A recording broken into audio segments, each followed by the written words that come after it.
Now, that's it. It's time for me to go make lots of money tonight. No, you got to get one more. I need you to tell your take about Kirk Herbstreet.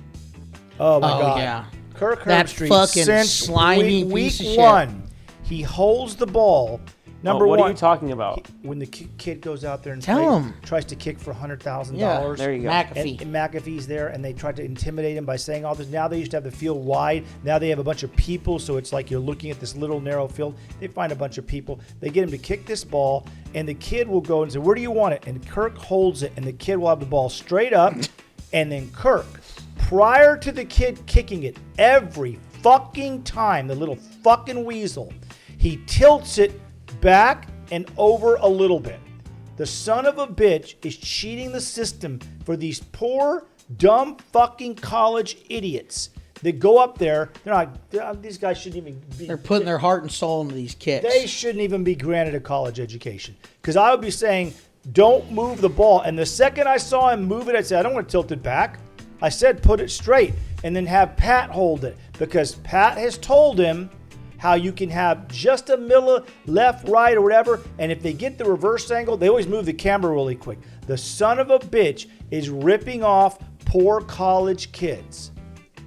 I think you nailed it. I mean, I've been seeing it since week 3. Kurt, the ball's in your court. You reach out and let us know if you've been doing that. We will have you Big on. Dog, Dog is not fucking happy. We'll have you on for an interview. Because let me tell you something. I could be high on crack and kick a fucking 30-yard field goal. Oh, God. And next week's episode, we're going to go out to Garner Middle School. I love that. We should do that. On crack. Get blindfolded. Welcome to the Slobberknocker Sports Podcast, your hub for all things sports. Now here are your hosts, Dylan and Turner. Welcome into the Slobberknocker Sports Podcast. I am your host, Dylan Leake. We're here with our 10th episode. We made it to double digits. My man Turner here with me, as always, to bring you everything in the college football, NFL, and sporting world. And we're going to start with the hottest topic of the day, clearly the thing everybody's talking about, and that is the college football playoff rankings. The final rankings are out. The playoff is set finally. We know who's playing, who's in, who's out, and I'll start with this. A lot of unprecedented things happened when the committee did what they did yesterday. We had the first time ever, I believe, no team outside of the top 6 had ever made it into the playoff going into the final ranking. Number 7, Texas, and number 8, Alabama, both jumped up in there. We had never had an undefeated Power 5 champ left out. Obviously, Florida State got the short end of the stick, did not make it in. First time ever a one-loss SEC team did not make it in, as Georgia was shorted as well after their loss in the SEC title game to Alabama.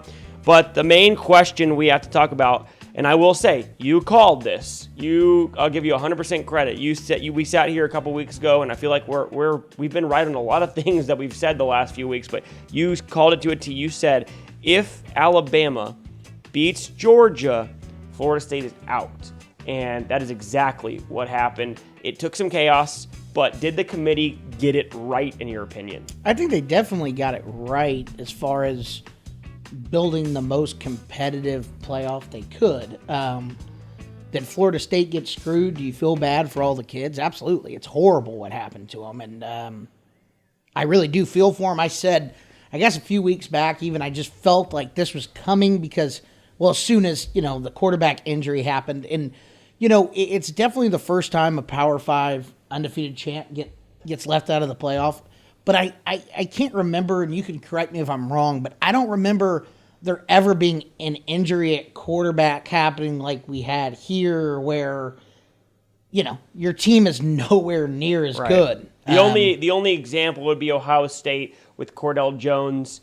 But when he came in, they won 59-0 in the Big Ten title game, and you're not going to leave that team out, right? Yeah. So they were mentioning that, and when you win the game 59-0, listen, if Florida State would have won that game 31-0, they would have been in. But the committee, it was an ugly, ugly game of football, and they knew that you put Florida State in there. They're probably, 17-point underdogs to Michigan at least. I mean, I don't know what they would have made it, but something like that. They were just never going to have a prayer in that game with their backup quarterback. So I would say the committee got it right. Sucks for Florida State.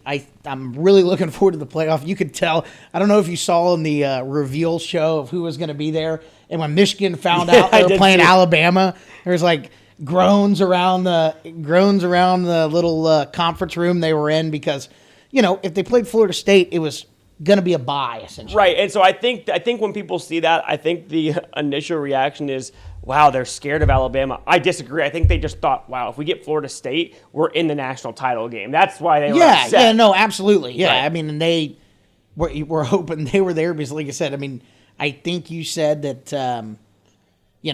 the odds makers think that this game's pretty much a pick 'em with Michigan and Alabama, and Florida State would have been huge underdogs. The committee knew that. They got it right. They had to make the tough decision. The one thing I will say that is interesting, and I was thinking about, if Georgia would have gone on to win the football game, would Texas have gotten screwed? And I actually believe, weirdly enough, they would have. Because I think the committee would have said, okay, we have our SEC team in here. That's exactly right. And I think they would have screwed Texas because they can say, all right, well, we're not going to ruffle any feathers. Florida State went undefeated. We're going to throw them in the playoff. They're going to be sacrificial lambs, obviously, to Michigan, but they deserve to be in it. As soon as Alabama won that game, and everybody was like, the SEC could be out, I was like, there's no shot they're leaving an SEC team out of the playoff. It's not going to happen. So, and I think I told you when we were watching, as soon as Alabama won 2, they obviously can't put them ahead of Texas. Right. And they're obviously not leaving them out. So as soon as Florida State looked that bad in that game against Louisville, and obviously was ugly, and like the committee, it's the last thing they're watching, it was their death sentence.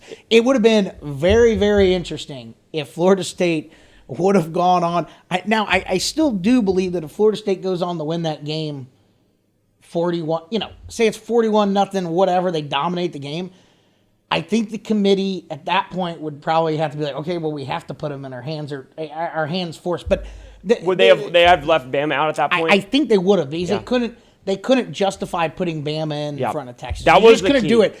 If that was the big deal, if they did that for the rest of the history of college football, where there was a committee, no one would ever play a tough non-conference game, because why would you? Right. If the committee says it doesn't matter, then why are you going on the road to Tuscaloosa and potentially losing? Never schedule that game again. They had to do that, but ultimately they got it right. Yeah, I think you're 100% right. I heard somebody talk about that argument earlier, like, okay, if Georgia wins, I think most people probably would say, yeah, they probably do leave Texas out because it's an easier deal.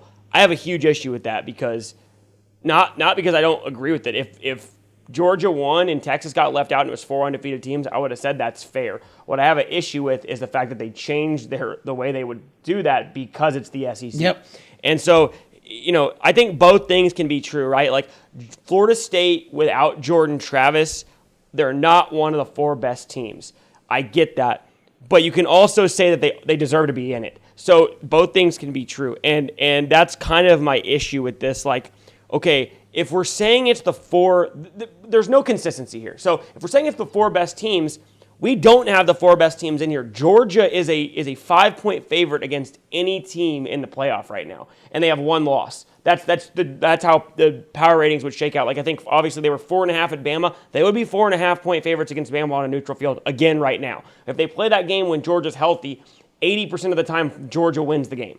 So you're not putting the argument is, well, is it most deserving or is it 4 best teams? Well, they didn't do either. Now, they mixed and picked and chose what they wanted to do to get the best matchups, which is what you said, and I agree. Like, as a fan, I'm thrilled. These are going to be the best games we could have asked for. But you look at just how they chose, like, okay, if you're going to base it on resume, it has to be Florida State in there. If you're going to choose it on the best 4 teams, Georgia can't be left out. They did neither of those. And essentially what screwed Florida State, based on what happened, in my opinion, is the Texas win over Bama. I actually think if Texas doesn't beat Alabama, like, let's say Texas didn't play Alabama in the non-conference, and let's just say Alabama had 1 loss, Texas gets left out for sure. Oh, 100%. It's easy right there because they're not in the SEC, and that is my problem with it. If Alabama, if you look at nothing else, and you say there's no SEC team in, and Alabama is not in the SEC, they don't get in. They're in because they're in the SEC. That's my problem with it. And here again is another inconsistency thing, and I wanted to mention this. You look at the other thing that they did. The top group of 5 team goes to a New Year's Six Bowl, right? The highest rated college football playoff team of the group of 5 gets to go to an automatic bid to the New Year's Six Bowl. Yep. Liberty went undefeated. Their strength of schedule was 132 out of 133 teams. They played the second easiest schedule in college football. Yep. The toughest team they beat was New Mexico State, a team who lost to UMass earlier in the year. Then you look at a team like SMU. SMU against Liberty right now would be a 5-point favorite. They were 10-2 in the regular season. They went to Tulane in the American, where they went undefeated in the regular season, beat a ranked Tulane team whose one loss was to an SEC team in Ole Miss. The 2 losses that SMU had came because they challenged themselves in the non-conference. They lost at Oklahoma, a game they were completely in most of the way, and they lost at TCU.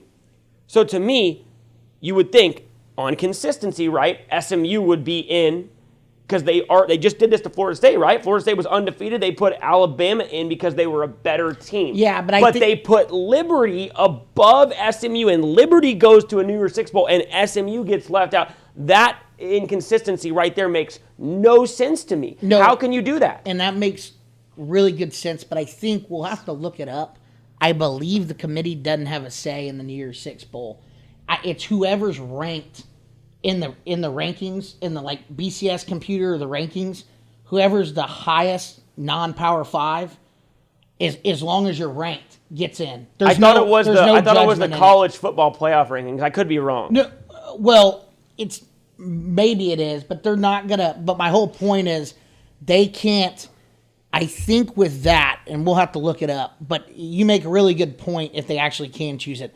I remember it being, hey, the highest ranked, and it may be through the college football playoff rankings, but they can't.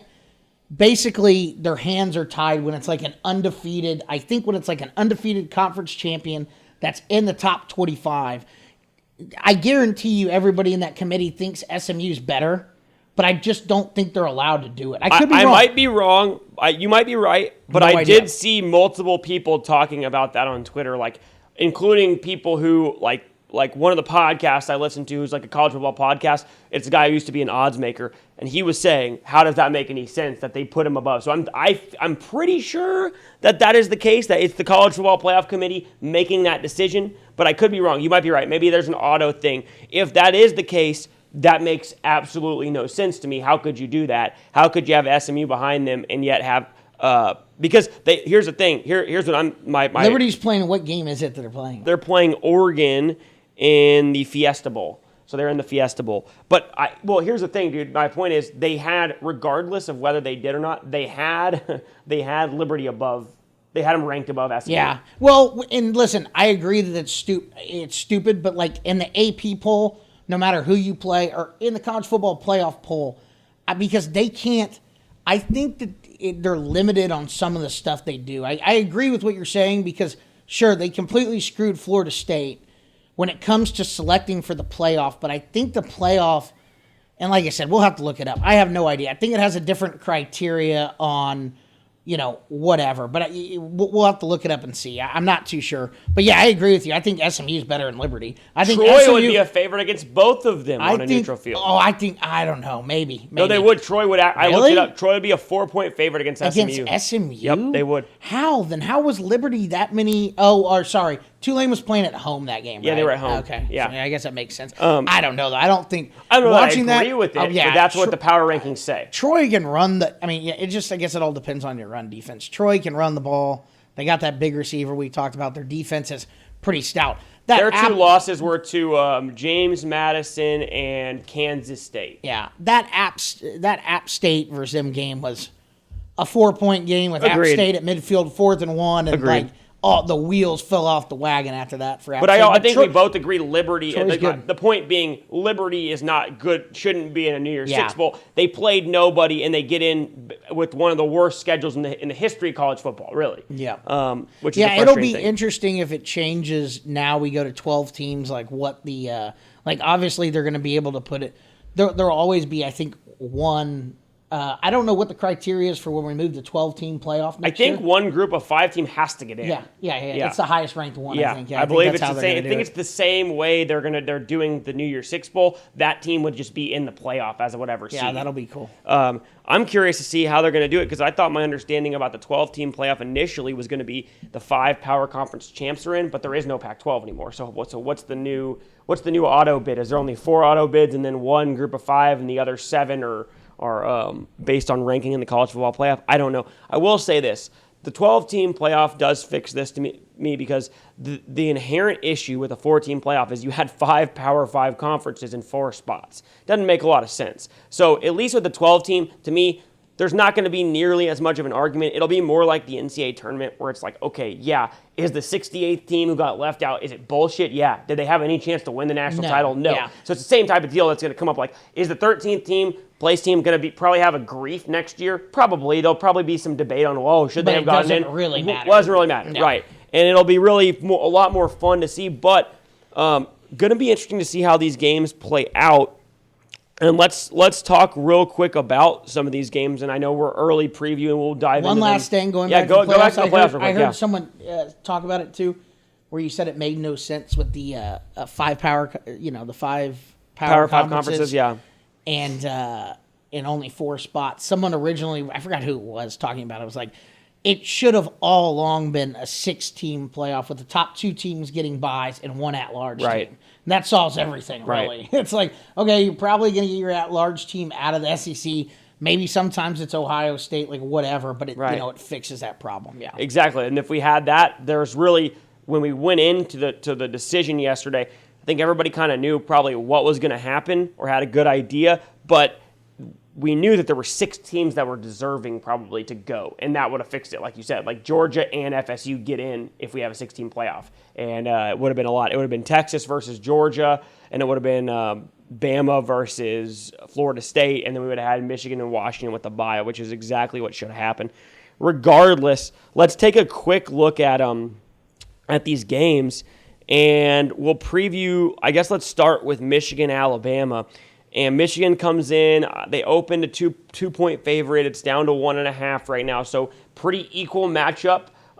You mentioned already when we saw the reaction of the Michigan team to playing Alabama, although it's more likely that they were wanting to play Florida State, obviously. Yeah. But it's kind of shitty for Michigan, right? I almost think that Washington is the worst team in the playoff. I mean, that's what the odds say. That's what the numbers say. Texas is a 4-point favorite against Washington right now. If I'm Michigan, I'm kind of pissed that I have to play Alabama because I earned the top spot, and now I'm having to play arguably, maybe I think Alabama-Texas is probably a pick 'em. Maybe Alabama's favored by 1 right now against Texas. But what do you think happens in that game?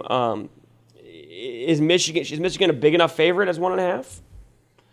I don't know. I mean, I think it's going to be a close game, and I think a lot of that line where it is now is because of the past in the playoffs. I mean, the Big Ten's been absolutely dismantled by the SEC for the most part, right? I mean, I guess there's some examples of, maybe Ohio State beating whoever or whatever, but Michigan got absolutely steamrolled by Georgia a couple years back. Who did Michigan lose to? They lost to TCU last year in a shootout. Lost to TCU in a shootout. Who got destroyed by Georgia. Yeah, so the Big Ten hasn't held up great. Ohio State, I believe, is the only team that's won a national title from the Big Ten. Okay. Yeah. From in the college football playoff era. Yeah, because Michigan hadn't won it. And I believe it's only been one. I think they only won one. That year with Zeke Elliott and Cordell. Yeah. So, I mean, I guess it makes sense just because they haven't had much success in the semifinals. But, yeah, I think they got the short end of the stick drawing Bama. If you're Texas, you're happy you're playing Washington. Absolutely. I mean, we talked about this the other day. I brought it up. I was like, didn't they play each other last year in the Alamo Bowl? And they did, yeah. Texas, I think, right? They did, and I'm pretty sure Texas won. Yeah. And so, it's funny, the Alamo Bowl rematch matchup from last year we got in the Sugar Bowl, right? It is the All-State Sugar Bowl for Texas and Alabama, or Texas and Washington, That'd be a Alabama, fun Michigan. game to go to. And you got to think. Listen, Washington travels. Texas lost that game to Washington. Oh, did they? 27-20. Okay, lost it. Okay, yeah. I think Texas did have guys sitting out, right? They had a ton of guys sitting out. So, but yeah, you would think, Washington, your diehard Washington fans are definitely going to travel. But, I mean, UT football has been starved for this for so long that place is going to be, you would think at least 70% UT, maybe 80%. And it's at the Superdome in New Orleans. So you're definitely going to have a geographical advantage, which is funny because that's why Kalen DeBoer came on and basically was like, I think we deserve the number 1 seed over Michigan. We have the best strength of record or whatever. But it's like, that's clearly was him campaigning because he realized the other option was the Rose Bowl, which is obviously way closer to Washington than the Superdome. And so they are actually, despite being the 2 seed, they have a geographical disadvantage playing in the Sugar Bowl, and they're the worst team of the 2. So yeah, everything's working against them for sure. Definitely. But Michigan was never, and I don't know how the matchups. Do they get to choose? Does the 1 seed get to choose? Yes. Okay. Makes sense because Michigan was never going to play in the Sugar Bowl in Alabama. I mean, in New Orleans. No. I mean, even though Pasadena is probably farther, isn't it? That's SEC country. Oh, it is further. But it's they're not playing. But it's more equal of a distance. Yes, 100%. And the Alabama fans would just be littered, but the street, Bourbon Street. Right. So I mean, they did the right thing. Choosing the Rose Bowl for sure for that game, but I didn't know how that worked. I had originally thought that they just kind of had the matchups and you went where you went, but that's kind of cool. At least the 1 seed gets to choose that. Yeah, for sure. At least they didn't get stuck in the Sugar Bowl. That would have sucked. No, that would have. In terms of the actual matchup of the game, Michigan-Alabama, do you think there's an edge to either team for that matchup for the 1v4? I mean, I have to give the edge in coaching to Saban. He's been there, done that so many times. I read something, I don't know if it was a rumor, but apparently his daughter was, the rumor is kind of running her mouth that if they did win the national championship this year, Saban was maybe going to be right off into the sunset and be done. I mean, dude, he's getting up there in age. He's proved everything he needs to do. Maybe he does want one last stint in the NFL for a few years. Who knows? But I think this NIL thing's wearing on him, and he's tired of that bullshit going on too. So if he did win, I think I could definitely see him just riding off into the sunset to that $10 million lake house he has wherever it is, and I mean, he's 73. He's 73. Is he really? Yeah, wow. He's 73. I didn't realize.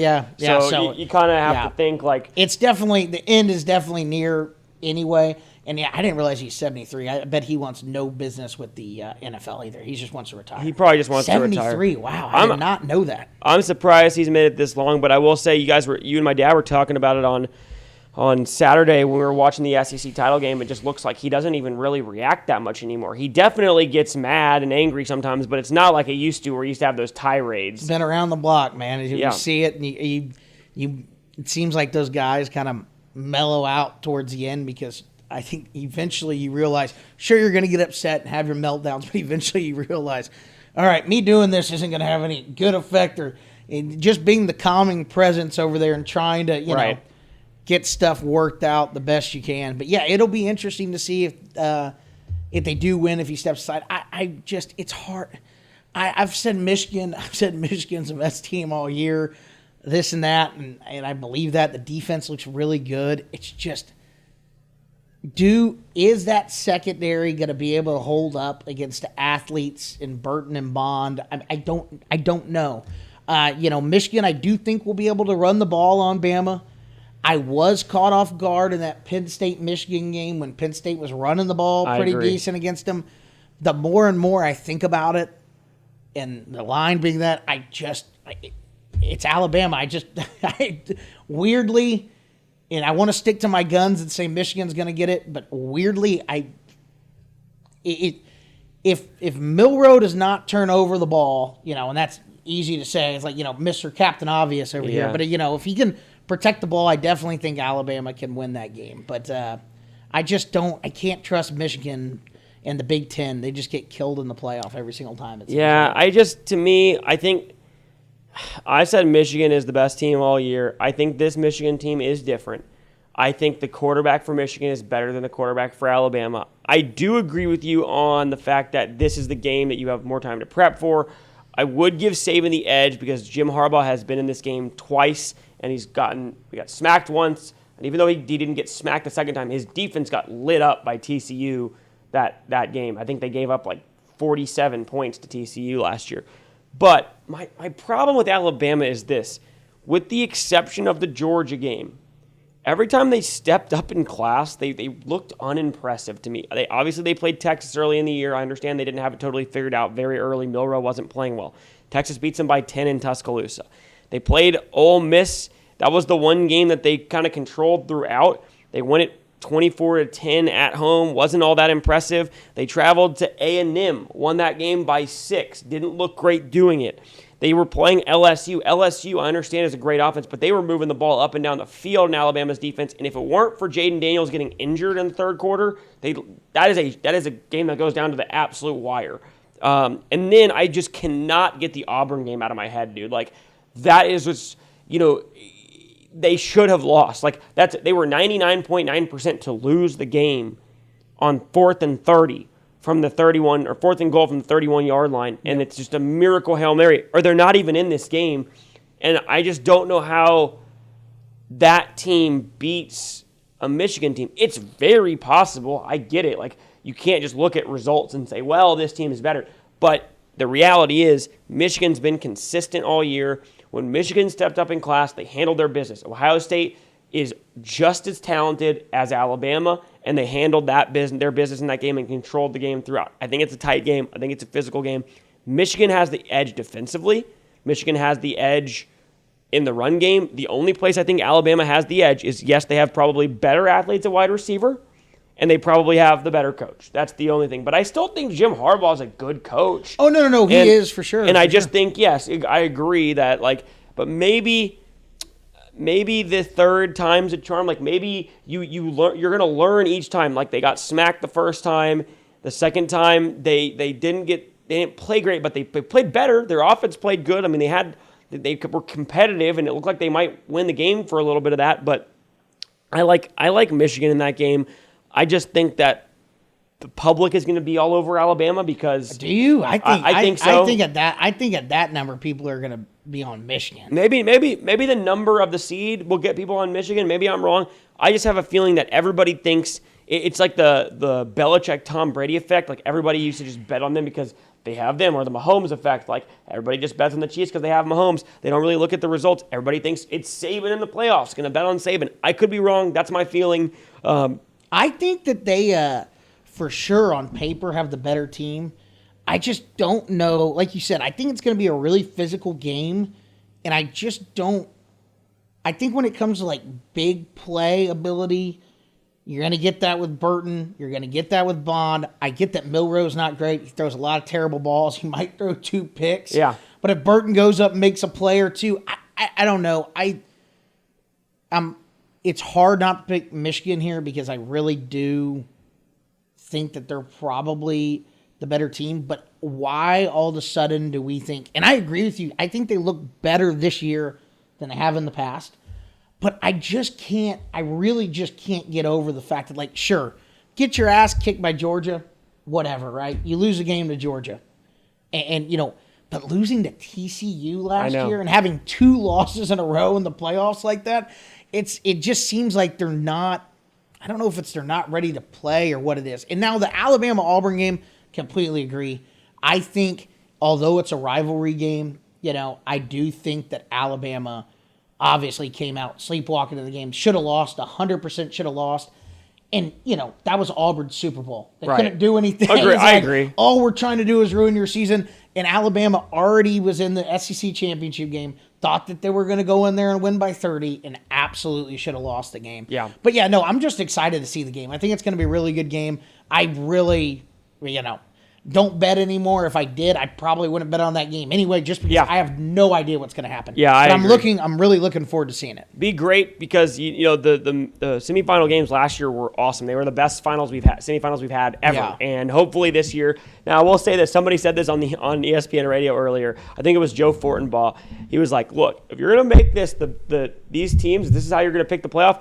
I better get 2 damn good semifinal games because you basically pick the playoff on what's going to be the best game as opposed to who's most deserving or the best 4 teams. So better be 2 good games. The best 4. It's going back to that conversation one more time a little bit. Washington obviously deserves to be in. They're undefeated.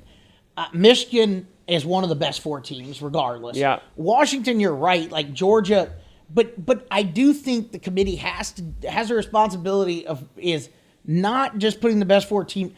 It's a combination of, I was reading someone talking about this the other day. It's the best 4 and the most deserving. I agree. You can't just fucking say the best 4 teams because if someone has 2 losses, I agree with that. But Florida State, dude. Like I said, feel for those kids. With their quarterback, they were, a top 4 team and would have gotten in. Yeah. That's like what bothers me a lot about this argument. People's like Norvell, like when he, talked to the committee, doesn't even acknowledge at all. Like, I get what he's saying. He's like, oh, well, why do we play these games and that and the other? You don't have you're not the same team. You did that earlier in the season. You went undefeated, and you got screwed. I would be the first one to say that. You were deserving to go.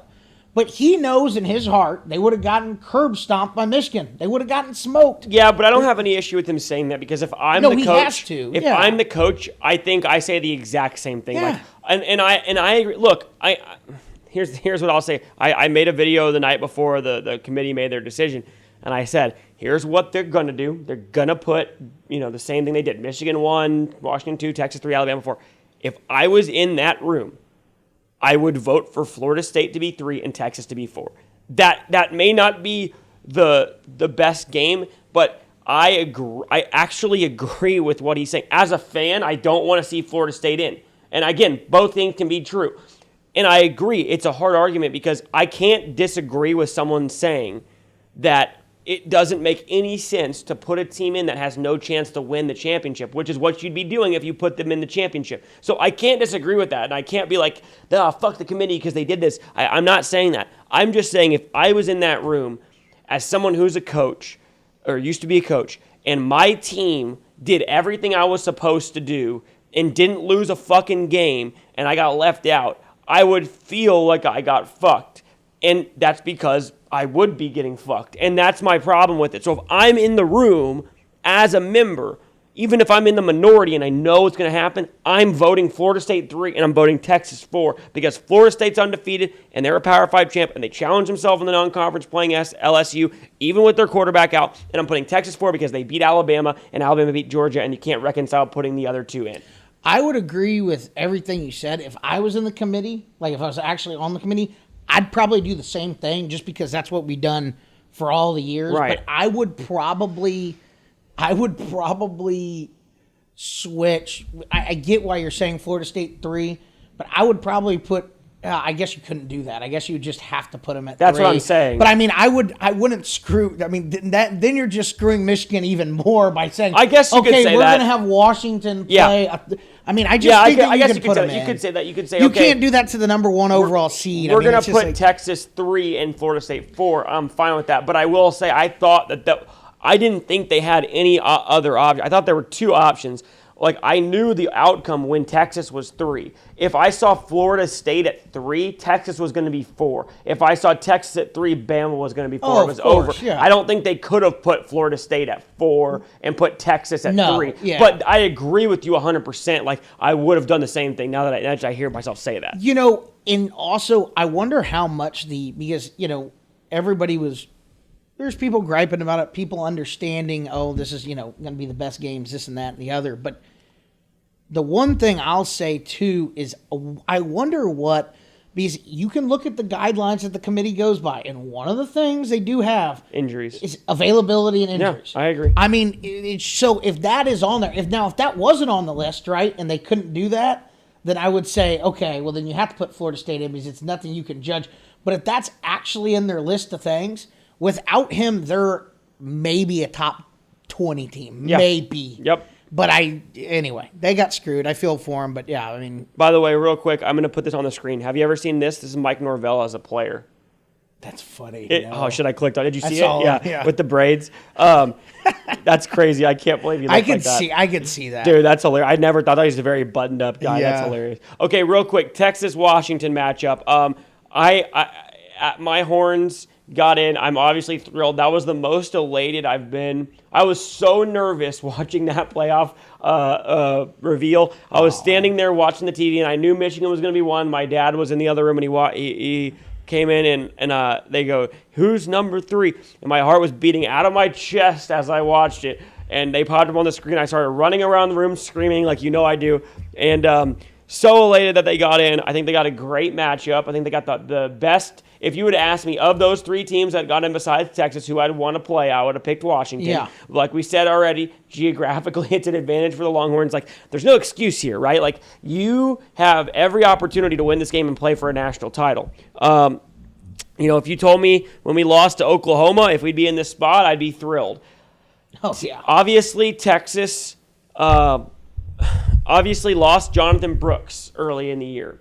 Best running back in the country, I would say. Going to probably be the number 1 running back off the board in the draft before he got injured. Not sure if he still will be. They filled the void there with C.J. Baxter, the 5-star running back, and Blue, the backup, the 3rd-string running back, has been really good too. Quinn Ewers set a record for the Big 12 title game in terms of passing yards, threw for over 450 yards. Didn't actually break the touchdown record despite throwing for the record in the first half, 4 touchdowns, finished with 4, which is somehow, as we talked about, a tie for the record in the Big 12 title game. I don't know all the scores of those games, but you would imagine 10 years ago in the Big 12 when you had West Virginia and Oklahoma State, 72-70 final score, that someone would have thrown for more than Brandon at Whedon least 5 touchdowns in a game. But somehow that hasn't happened, and Texas gets to do a nice little swan dance as they take down the Big 12 in style in their last year in the conference. They won it their first year joining the conference, and they won it their last year leaving the conference to go to the SEC. Who do you like in this Washington-Texas matchup? I think it's going to be another good game. I don't think it's going to be a blowout, but I do think Texas will win. They're more talented. They play the run well, so I think they'll be able to handle Washington, who runs the ball pretty well. Yeah, Dylan Johnson's they were running a stud. the ball well against Oregon that game. I think Texas will get the job done. I think you see Penix throw an interception or two. Texas, I also think Ewers will throw a pick, probably. I think it'll be one of those. I'll say, I don't know, 27-24 Texas. I think it will be close. I don't know what you said the spread was. It was somewhere around 3.5 or 4. Open 4. It'll be around there. Maybe Texas by a touchdown. I just don't see them running away and hiding in this game. I do think Washington, like you said, doesn't get the respect that they necessarily deserve. Obviously, it's the matchup you want if you're Texas. Yeah. Out of the 14, out of the other 3 teams you could be playing, I would say you would definitely want Washington. Yeah. But they don't really get the respect they deserve, which I do find kind of funny that, so Texas is 3.5-point favorites. So what does that mean? Oregon is 6 points better than Texas? No, I agree. I think that was think pretty what they're funny when we were talking about that. No, I'm just saying, No, I agree. And they were just building for the hype because Oregon had been playing well, and Washington looked very pedestrian. They're finding ways to win games, but not great. What they're saying is we were wrong on Oregon. They were wrong. That line, and I talked about this in a preview of that game the day before. I said, look, you're telling me that when those 2 teams played the first time, Washington was a 3-point favorite at home. So that means on a neutral field, the 2 teams are essentially even. Washington's maybe a slight better team.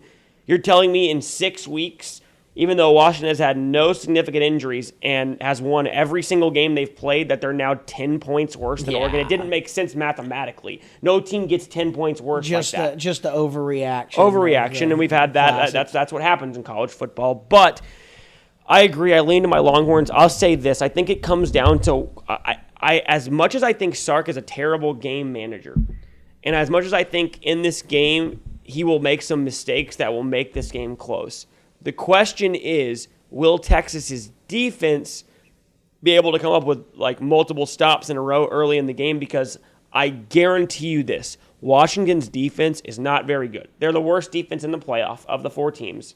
They're not horrible, but they're not good. And Sark, as bad as he is as a game manager, he's been in his bag the last 4 weeks calling plays. I mean, everything is working for that offense. Ewer's arm looks healthy again. Key thing, Xavier Worthy went down at the end of that game against Oklahoma State. It looked bad at first, but he's gone down multiple times. It's looked bad, and then he's been okay. According to Sark, x-rays were negative, and it's an ankle, and he got a month off basically now to prepare for this game. I'm assuming he'll be back. If he's healthy and good to go, there is no way Washington can cover those receivers. Sark, with a month to prepare, is going to basically be able to do whatever he wants for the first half. He never does a well adjusting, so I don't know if they're going to just light it up the whole game, but I guarantee you, if Texas gets stops early in that game, they will be up 2 or 3 scores. Now, that doesn't mean they'll win the game. We've seen them blow leads all year long. But I really believe that. I think it comes down to, can Texas's defense stop the pass? They've been great. They're the number 1 team in the country against the run. Washington does rely a lot on the run because Penix has been less accurate in the last 7 games.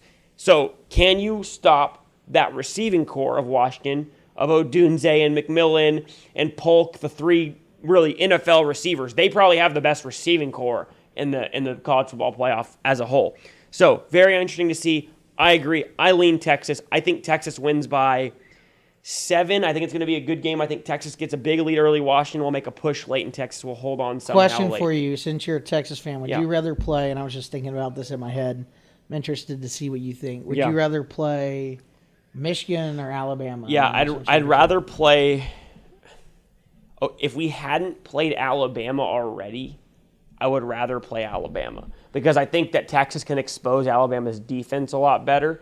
But because we already beat them, and I just know Nick Saban in these spots and how he just weasels games out. The year they lost to LSU in the BCS and got to rematch them in the championship and beat them, it's hard to beat them once. To beat them twice is almost impossible.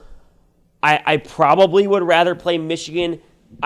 But I think we match up actually better with Alabama because Texas is going to make. How do you beat Texas defensively? Through the air, and I don't think Milroe can do that against Texas's defense. I think that the only way that you can beat Texas is through the air, and I don't think Milroe can do it. Well, I think it's an interesting deal because I was thinking about it and I couldn't really come up with an answer.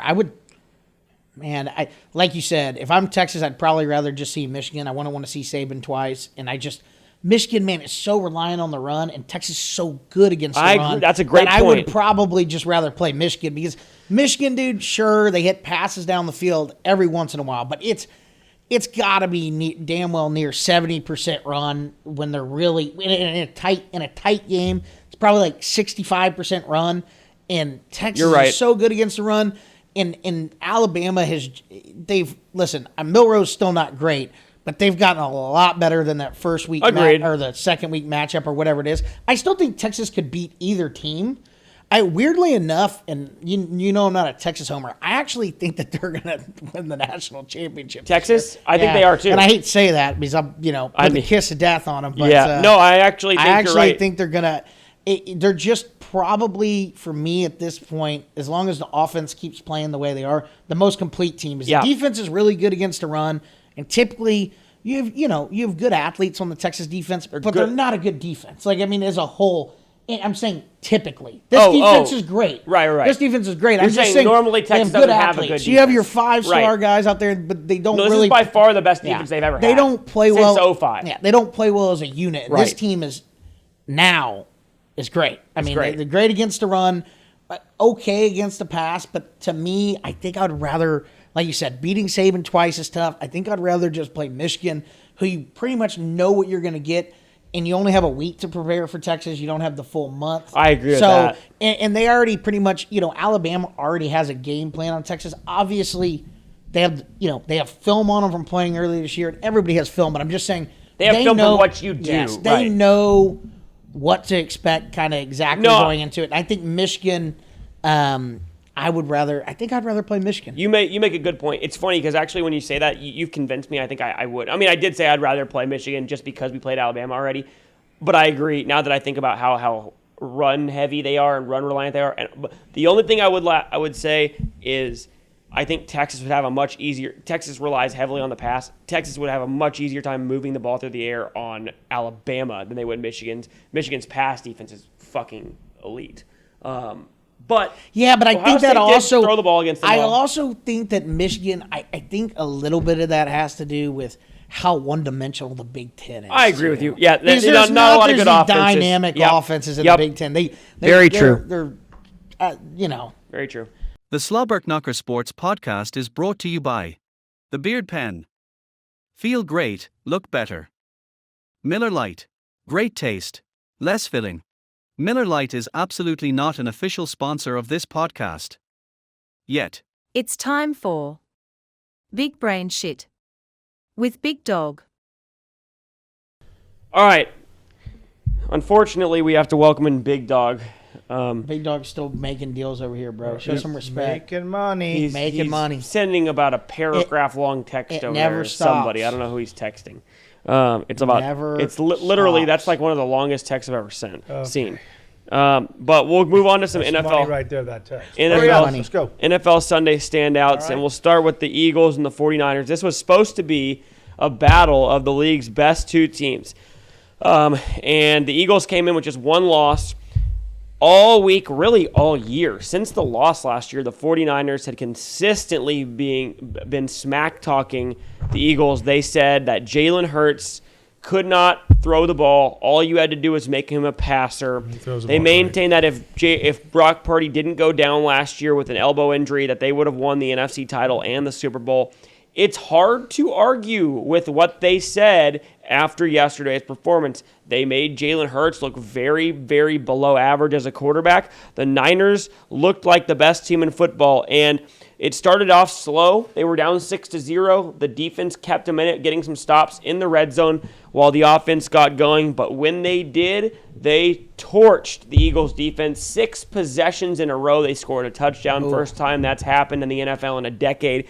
Essentially, we overreact on here all the time. But I don't know that it's an overreaction to say that when healthy, the Niners are the best team in football. The 2 games they played against the best 2 teams in the NFC besides themselves, the Cowboys and the Eagles, they outscored them 84-29. Is it clear now to you, Turner, that when healthy, the Niners are by far the best team in the NFC? Or the NFL? I would say, I don't know about by far, but I definitely think they're the best team. The Cowboys have been rolling. Obviously, they played they played a bad game, but won against Seattle. Fell behind and ended up finding a way to come back and winning that game. But I think, I've been saying it for weeks now. I thought the Niners are the best team in the NFL. And when I said that originally, they ended up losing 3 games in a row, and now they've gone back on a run. But, I got to let Big Dog talk because the Black Tom Brady did not look great this week, Ooh, he Big looked Dog. real bad. Black Tom Brady's fine. Number one, y'all are both wrong. I said the 49ers pound for pound are the best team. It's either them and the Eagles that'll win the Super Bowl, and that was evident last night in the Kansas City game. Did Done. you say they were going to lose yesterday, the Niners? Yes. Did you not say the Eagles Yes, were going to smack I did them? say that. Thank you. It doesn't matter. I didn't say Dang, they were going Big to Dog. smack them. You bet me on the game. Well, anyway, point of the matter is this. I've always said it because I've watched Richard Sherman from day one on Skip breaking down player for player. I saw it after the Dallas loss. Everyone knows. Before that loss, pound for pound, they have the best players in the league. No one can compare to those players. It's ridiculous. It's like the Chiefs with Hill. It's the same kind of lineup. That's a given. Here's the thing. Probably no one's going to take them down, but let's look at the reality. Last night, 2 of the first series where they were going to score and they got the field goal, the stupidity. If Jalen scores 2 touchdowns there, it's different on Brock Purdy. Then he's playing from 14-0 back down. Probably would have been a tighter game. If. They probably still would have lost. If. But my point is that those are 2 red zone series that you have to have, number one. Number 2, those 2 weren't really on Jalen. Those are horrible play calls, and they ran the ball 11 times or 8 times. 8 times. That's the play call that the coach did. Run 8 times with that quick 2 of the backs they have. So that's also down to scheme. Number 1, Jalen, as far as the Black Tom Brady, Absolutely. Throws the ball on a dime. Those passes last night were on the money. 26 for 45. It doesn't matter that stats. You said he can't throw the ball. Stat That's absolutely smash. crazy. Well, he And threw not the only ball that- every time. Stat smash. When Jalen Hurts, Stat smash. Throws the ball more than Stat 40 times, the Eagles That's lose. same with Dak. They That lose. That They stat lose. Is old. It's like a boring stat. They smash. lose. So does Dak. It doesn't matter. They Anybody lose. Throwing the ball 40 times loses except for Tom Brady and Patrick Mahomes. That's it. Aside from that, everyone throws didn't the you ball put Jalen 40 Hurts in the Tom times. Brady conversation? 40 times is a recipe for disaster. Jalen Throwing Hurts the yesterday, ball. QBR, No 40.4. It doesn't matter. Brock I don't Purdy, give a crap. 82. Yeah, but I already don't even go about Purdy because you're going to look bad because you put your foot in your mouth. Boom. When I saw him 3 plays last year and said the kid's going to play in the NFL for a long Yeah, time. that was one of your dad's big Thank picks. you. Thank you. Quarterback, Turner quarterback yesterday. guru. Yeah, Thank yesterday, you. Turner, yesterday. Quarterback Remember, guru. about a week And ago. Jalen, same a thing. week ago, he You're said. yelling, you're A yelling. week ago, he said Jordan Love was he changed his pick to Jordan Love, and then last night, he said he picked him when he was a rookie. He Yeah, I changed. did. He all of a sudden picked him when he was a rookie after a week. Yeah. When they drafted him and Colin was cutting it down, Delusional. I said, number one, what do I like in quarterbacks? Tall. Did you say you like Jordan Love? Yes. Never said Listen, it. yes, No, I did. you did say on. I will Yeah. give him credit here on Thanksgiving. Thank you. Yes, on Now, Thanksgiving. yes, that was 2 weeks ago. 2 weeks ago, your dad said they're wrong about this Love kid. He's After good. he- after he Look at threw that, 4 3 in a touchdowns. No, row. I'll tell you when I thought he was What good. a pick. I tell you I thought he was good. When everyone was cutting him down in the first couple of losses, but he's throwing the ball. I think it was the Bears game or one of the games where he's throwing the ball and he's on the dime. His throws are just on the dime. And then he'll have a couple of boneheads. But when you look at a player stand in the pocket that tall, sees the field, behind Aaron Rodgers the whole time holding a clipboard, Aaron talks slot to the younger guys, as you can see with the Zach Wilson behind the scenes. He talks to him. He sets him up. He acts calm, kind of copies, tries to copy Rodgers. I already said that. Back to the Eagles, though, because I can get back to the point. Back to the Eagles, I think that they will rebound somewhat, but you got to understand they lost their offense, 2 of their coordinators, 4 of their players are out. But I do think, pound for pound, there's no argument. Talent for talent, no one can touch the 49ers, and probably for the next couple of years. McCaffrey signing mid last year, I said it. That's a big-time pickup, smart pickup. That's one thing that they did do that was unbelievable. And by the way, what do? Run the hell out of the ball with him. What do the Eagles do? They throw 41 times. Done. Next thing. That's my not. phone ringing for money. Let's go. That's Got not. you on that one. That's Boom, chickadee, not. boom. That's not what Championship. happened. You picked the Eagles Championship. yesterday, and your Eagles got He beat. goes championship. The Eagles. He picked the Eagles yesterday, and they got beat by 24. They got absolutely embarrassed at home. And here's the problem. So did He Dallas. thinks the Eagles. That was So did that was in Dallas. San Francisco. That the problem with that is he thinks the Eagles are the best team in football. He said that multiple times on the podcast. And the reality is, like I told him, and he laughed at me yesterday. I said the Eagles' defense is not very good. In fact, they're bottom 10 in the league right now. They were torched yesterday. I don't know how the Eagles win a Super Bowl with that defense. Not going to happen. Turner, you got anything else on this one? Black Tom Brady's real Thank deal. you, BTB.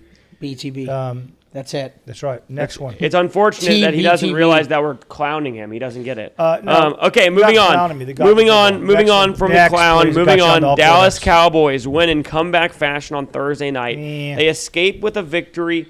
They trailed by 8 with 11 minutes to go. Came back to win at 41-35. Dallas improves to 9-3 on the season, and it turns out to be a massive win. Had they lost that game, they were pretty much out of the divisional race, and it didn't look good for a minute. Instead, they pull out the victory. The Eagles lose to the 49ers, and now all of a sudden Dallas has Philly coming into town on Sunday, and if Dallas can win the game, they will be atop the NFC East division. We talked about the Dallas offense last week. They've been outstanding as of late. Dak looks like the number 1 quarterback in the NFC right now, and it's not been very close lately. However, there's been concerns with the defense. They gave up 35 points to Geno Smith last week. All defenses are doing that right They now. have not played well as of late, and I will say this. Every single time the defense has played in a situation where they aren't able to make the opponent one-dimensional, meaning a lot of the games the Cowboys blow the opponent out, right? In those games when the Cowboys can basically tee off and know the team is going to throw every single time, they can use their pass rush, they get to the quarterback, it's hard for teams to score on them. And the other games, like the Cardinals early, who weren't even good when they got down in that game. They got down to the Niners. They got down to the Eagles. So, all those games, the Cowboys defense struggled, and it happened again against Seattle on Thursday. That's not it. Are you concerned with the Cowboys defense, Turner? Well, you know what? Let your dad go first. He's got something to say here. Thank you. Big Dad. Dog is the Better roll NFL it. expert. He's starting to piss Thank me you. off today, actually. Thank you. I'm getting irritated with him. It's okay. It's because I'm right and you're wrong. No, I'm number not. It's one, not. Number one. You're just annoying. No, number one, Dallas, the defense, no one except for the 49ers is stopping anybody as far as anything. So you can say there are mean defenses. There's only one mean defense right now. It was the Eagles. Their secondary is horrible. But their front line was powerful and strong the first. And by the way, what are they? Lost 2 games? So let's not even go really 2 games. Great. But here's the thing. Dallas hasn't played anybody that passes the ball that much, that throws around the field. They haven't played really anybody big time. Here's the stretch for Dallas's defense, period. What they do here determines it all, period. And who picked Bland in preseason? Watching him at camp, because they had Bland on camp. And Brian Broaddus, yes, you all who know Cowboys will know who Brian is. He doesn't know who he is. He just makes shit up. He doesn't listen to Cowboys talk and weekly like I do. Brian, It's amazing you listen to all that and you're not even a Cowboys fan. I know, By your right? own admission. Listen, the bottom line is this. Bland was talked about all in training camp. Got burned. Well, I'm just telling you, he was. Then I saw him in preseason. They were moving him around. He's a great player. I said it in preseason, which is all I need to see something. But back to the defenses across we the don't league. care about your back picks. to the Give defense. your take. Back to the Dallas Let's defense. go. I think they're not overrated. I think they're playing okay. In the next stretch, Buffalo, the Eagles coming up. That's going to be a tough game. My gut is the Eagles take that game. Because of what that just happened. I think they're going to come in with a lot of fire. And this week and the next 2 weeks tell you where Dallas's defense is. Not too worried about the defense. Bland got burned a couple times by DK. He's a beast. But DK is really good. Oh. But I will say, I think that they're gonna. Well, I guess we're gonna get to picks here in a bit, but Cowboys are gonna beat the Eagles here this week. Yeah, So, you've just maintained saying. that. The Cowboys do have a brutal stretch. They've got the Eagles at home, then they go to Buffalo, to Miami, and then they're at home against the Lions. So 4 playoff teams in a row here after a pretty easy stretch where they went Panthers, Commanders, Seahawks. Yeah, we'll find out about them. We'll find out if they're good. Right, and if they want any chance to get that 1 seed, I think they probably have to win out. I think they probably have to win all of those games. Maybe they could if they beat the Eagles, they could possibly lose 1 game. But the Eagles have a very easy schedule the last 3. Yeah, it's gonna Dallas be tough. is not going So to be on the Dallas road. pretty much is going to Not have to gonna win do that. at Buffalo and at Miami after beating the Eagles. We'll see if they can do that. We'll move on to what we saw transpire last night on the field and something that I predicted. I thought the Packers had a good chance to keep the game close. I'm not going to say that I thought they would win the game, but I did think they had a shot to keep it close. And in all honesty, I'll call it like I see it. Jordan Love is playing much better football. I don't think he's a stud by any means. Chris Collinsworth seems to start watering at the mouth anytime anyone plays good on Sunday Night Football. But he did look very good last night, and he outplayed Patrick Mahomes. Mahomes made a big mistake late in the game, throwing an interception, which basically cost Kansas City. We had a lot of questionable calls in the game. Final drive of the game, Chiefs down by 8 with the ball. Mahomes running down the sideline gets hit clearly in bounds. A penalty is called for 15 yards. That moves the ball up for the Chiefs. Then later in that series, we had a clear pass interference that was not called on Green Bay. Would have put the ball at the 2-yard line for Kansas City. There was a controversial fumble call that a punch was thrown as Isaiah Pacheco was thrown out of the game. I guess my question here is, let's start with the Packers. They have one of the easiest schedules in the league at the last 5 games. And we'll start with Turner on this one. Turner, do you think the Packers are going to get into the playoffs here? Oh, I'd have to look at the playoff hunt picture. Are they in right now? So that they are currently out, but they are. They play the Giants. Weak It's teams. going to come down to Giants, them. Carolina Panthers, Tampa Bay Bucks. It's basically going to come down to them and the Vikings. It's going to come down to them and the Vikings more than likely, but they have. There is a chance because the Rams are currently in the last spot, but the Packers are tied with them record-wise. They're both 6-6, and the Packers play the easiest schedule in the league. They play the Giants at New York next week, at home against the Bucks, at the Panthers, at the Vikings, which will be a huge game, and then home against the Bears. So they do have I'll say pretty they make easy it, schedule. That's a pretty easy schedule. Yeah. The Vikings are going to have to beat them that one game and then, play well down the stretch. But, yeah, I'll say they make it. They're playing decent enough football. Jordan Love looks, good right now. He had some really bad games, too. So I think the jury's still out on him. I mean, I don't know if he's as good as he's shown this last few weeks, but only time will tell. But I will say I didn't see this coming. Yeah, no after kidding. those after the middle of the season, I definitely didn't see him just turning his game around. And I haven't watched him play a ton, so I don't know if LaFleur's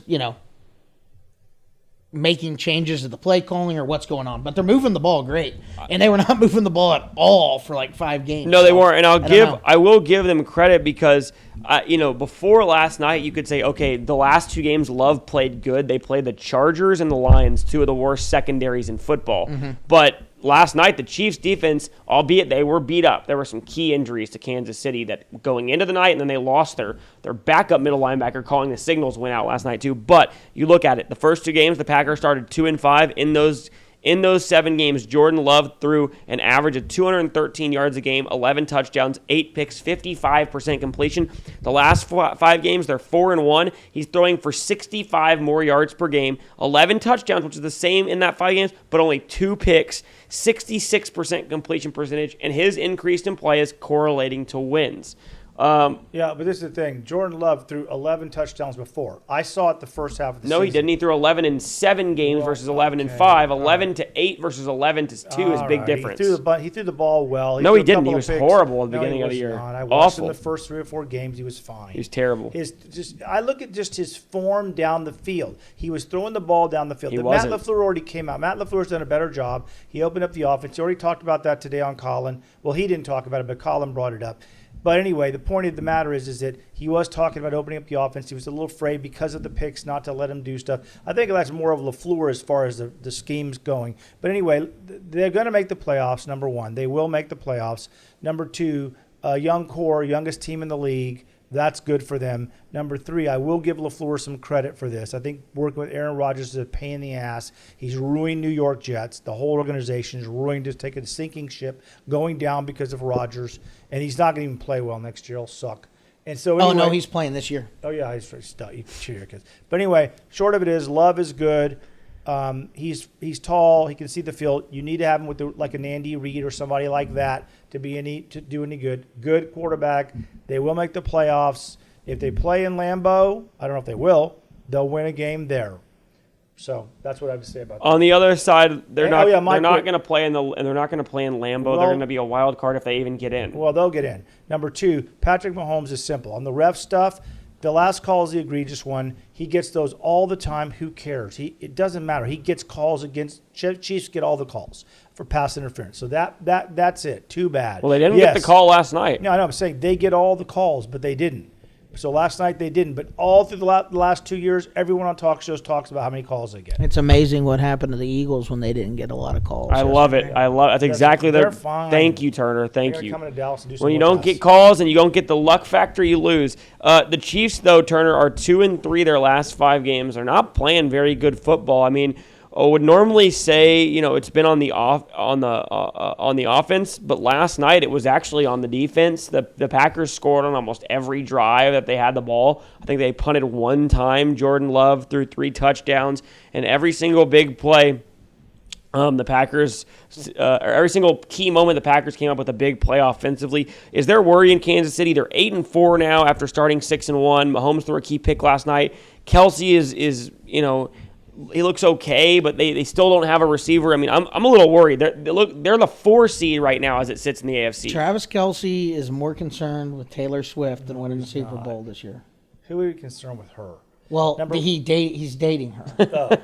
Wait, did you not know that? Yeah, I knew he was dating. Oh my God, he didn't know, did he? Big dog, come on, you gotta know Dude, the that's pop ridiculous. culture. She's in the booth. He only knows ball, guys. All right, he doesn't pay attention to this fucking pop star shit. No, she's in the booth all the time. It's All ridiculous right. with Patrick Mahomes' wife. Bottom line is, they'll be fine. They're going to be just fine. So let's move on to the Kansas City Chiefs will be fine. Now, whether they'll win or not, all right. Miami gets the home field advantage. They ain't going to do good on the road. Miami gets home field advantage, they'll beat the Chiefs. If Miami doesn't get home field advantage, they're out. Next topic. I could actually, you know what? I don't think Miami's that good. We've always talked about how they're gimmicky, but I do actually agree that if Miami played the Chiefs at home, I think they could actually beat them in a play. If it's not in the cold, and I hate, I'm not a Tua guy, neither are you. Stand him. But and we've always talked about just bringing pressure and hitting Tua, which if you do that early in the game might just win you the football game. Yeah, they waited till the end of that game in London to start bringing pressure. Yeah, and he was T-Rex arm Tua. I think the Jags are going to Jags will give Miami a hell of a Oh my God, the Jags are so bad. The Jags might. If the Chiefs have to go to the Jags are going to win. If Miami has to go to the Jags are going to win.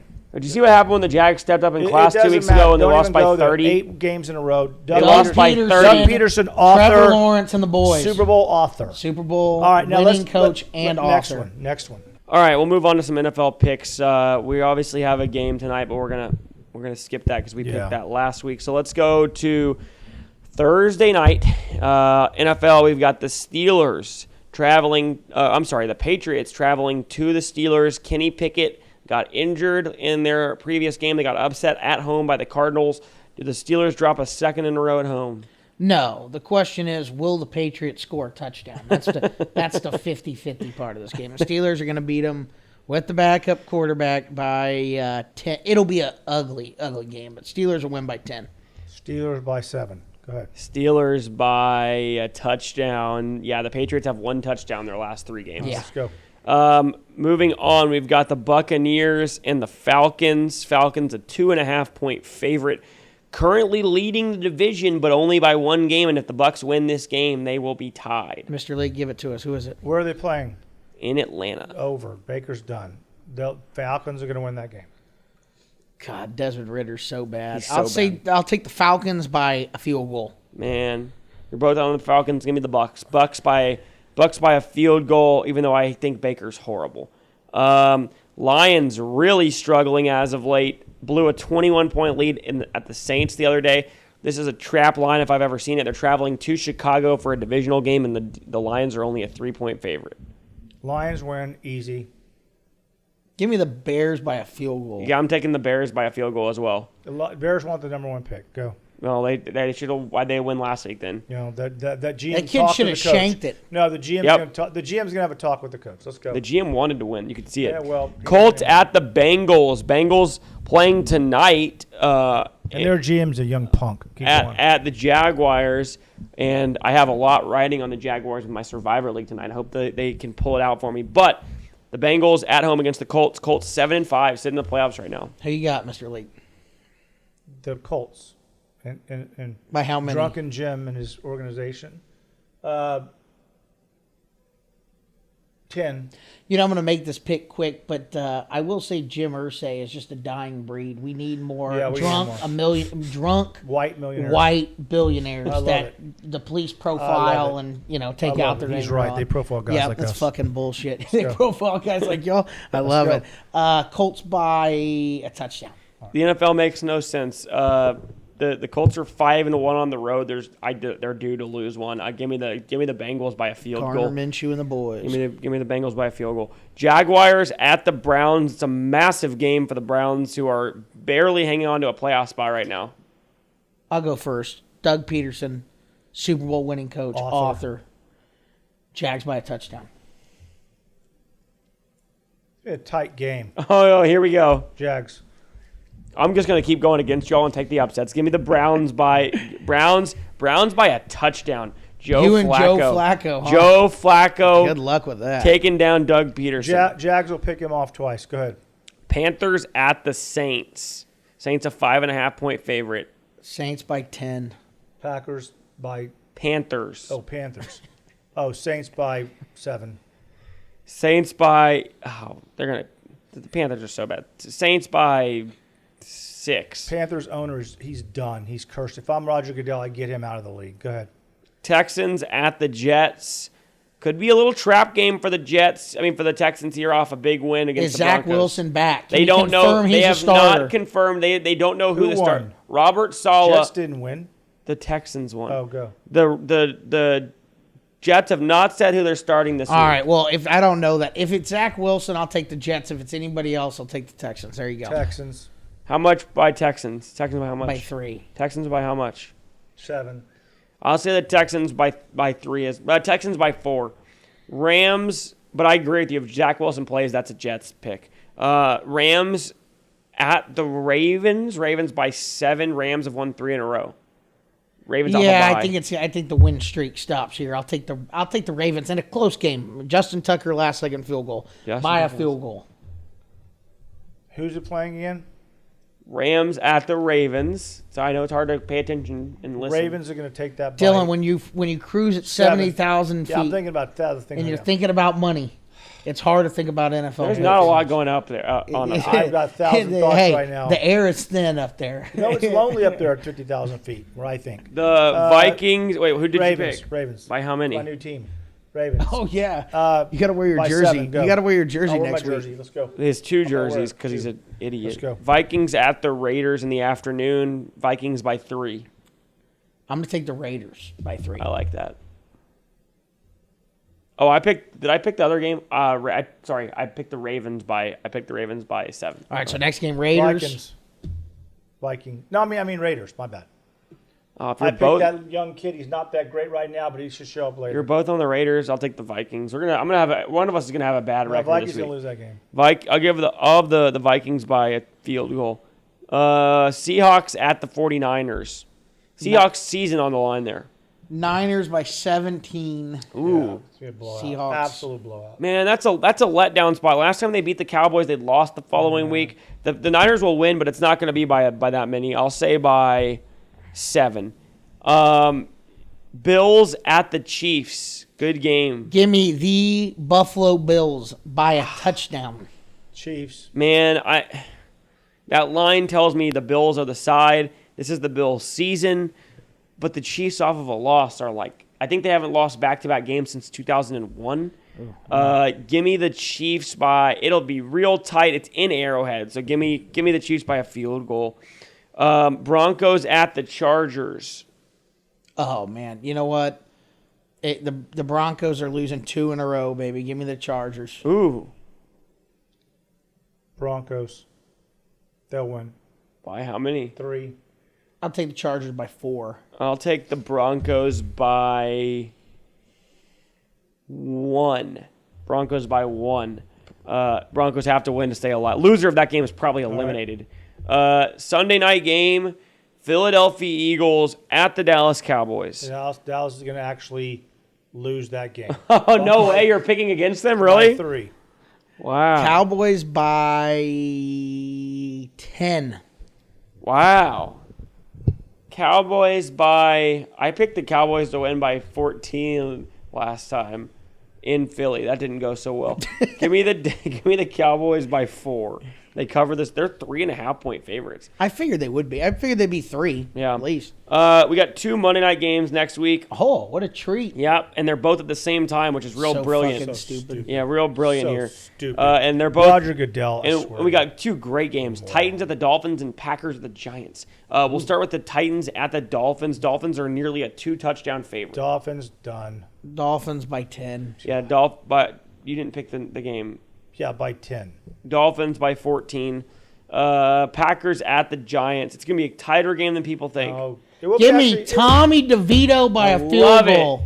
That's our boy. I Come on, dude. Touchdown said Tommy. they're going to win 4 out of 5. No, you said they're gonna win 5 out of 5. 4 out of 5. We bet on the winning out. You're wrong. I He said the 4 out of Giants are 5. going to win out.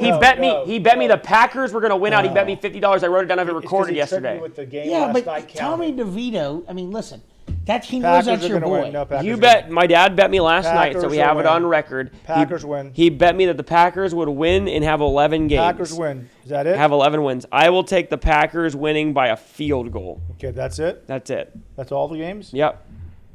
And then what week is that? 14? What? Next week's 14? This week is Big 14, Dog, let's yeah. get it on the air. Who's your Super Bowl matchup and winner right now? Week Right 14. now, I'd have to go with a weird one. Okay. Frisco with Jacksonville. Love it. You're delusional. Love it. You really are delusional. Some cojones to say some Godzilla balls. Well, when you have to change your pick, I don't have small. I have Godzilla balls. When you change your pick every week, no, it doesn't matter. It's pretty easy to get one right. It's called adaptation. That's what you do in the league. You watch what's going. People get injured. Everything. I will say this. Number one. My take is I don't know why the NFL coaches, because the owners will pay it, do not. There must be some underlying situation in the NFL that doesn't allow it, why they don't go on the air. There must be something that Rodgers has, some penalty that he talks to the owners and slice these refs up, why these refs don't have a review at halftime, why they don't review them, why don't they move 60% of these calls to instant replay, especially pass interference. That needs to go. And holding needs to be 5 yards. It's ridiculous. Get rid of the penalties or get rid of kickoff. Get rid of kickoff, period. Take the ball at the 25, period.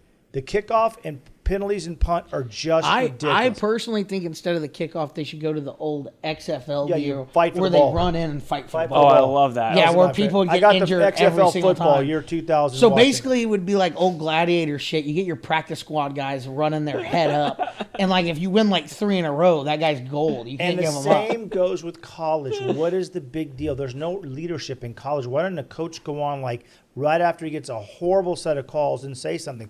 What are they really going to find? NCAA is not going to find him anything. And as far as football, Goodell's going to find him $25,000 to talk about the rest, or $50,000. Go to your owner before and say, look, I'm going to get $1 million in fines this year. We need to bring it up. The coaches come together, say we want a ref review at halftime, what's being called. And the last thing, and this one I'm going to keep bringing up every week, get a chip in the ball and mark the damn ball. No one marks the ball right, and these idiot coaches never go to the sidelines and look at it. How do you mark the ball if you're not sitting right looking down the point where they went out of bounds? It's impossible. Get that. What's the system for tennis? Hawkeye. They're introducing in rugby overseas. Get that for the NFL. Now, that's it. It's time for me to go make lots of money tonight. No, you got to get one more. I need you to tell your take about Kirk Herbstreet. Oh, my God. Yeah. Kirk That Herbstreet, fucking since slimy week piece of shit. 1, he holds the ball. Number what one. are you talking about? When the kid goes out there and tries to kick for $100,000. Yeah, there you go. McAfee. And McAfee's there, and they tried to intimidate him by saying all this. Now they used to have the field wide. Now they have a bunch of people, so it's like you're looking at this little narrow field. They find a bunch of people. They get him to kick this ball, and the kid will go and say, where do you want it? And Kirk holds it, and the kid will have the ball straight up, and then Kirk, prior to the kid kicking it, every fucking time, the little fucking weasel, he tilts it back and over a little bit. The son of a bitch is cheating the system for these poor, dumb fucking college idiots that go up there. These guys shouldn't even be. They're putting their heart and soul into these kicks. They shouldn't even be granted a college education. Because I would be saying, don't move the ball. And the second I saw him move it, I said, I don't want to tilt it back.